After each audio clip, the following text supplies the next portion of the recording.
D'épaisses colonnes de fumée de plusieurs dizaines de mètres, des bâtiments rayés de la carte et des conteneurs soufflés par l'explosion. La zone portuaire de Tianjin ressemble à un théâtre de guerre et au milieu des débris encore fumants, des vies brisées. Cette femme vient de perdre l'un de ses proches. Ne vous inquiétez pas, je vais faire mon possible pour retrouver des gens que vous connaissez.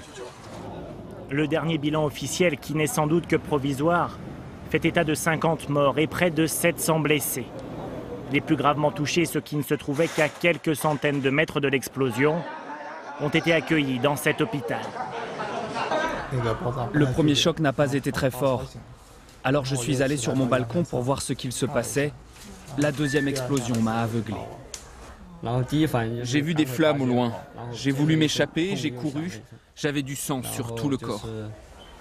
Dans les rues de Tianjin aujourd'hui, nombreux sont les habitants livrés à eux-mêmes, sans aucune information sur les conséquences de l'accident. Je suis très inquiet. Actuellement, nous ne savons pas quels sont les produits qu'il y a dans l'air. Peut-être qu'ils sont toxiques et seront nocifs dans le futur. Impossible de savoir ce que renfermaient exactement ces conteneurs. Des particules toxiques ont été détectées, mais les autorités locales l'assurent, il n'y a pas de danger immédiat. Ce serait nocif si vous les respirez pendant longtemps. Mais à présent, les taux n'ont pas dépassé les limites. Si le message se veut rassurant, il est trop tôt pour évaluer l'impact complet de la catastrophe. L'urgence reste la prise en charge des sinistrés. Ce soir, au moins 6000 personnes vont dormir dans ces abris de fortune.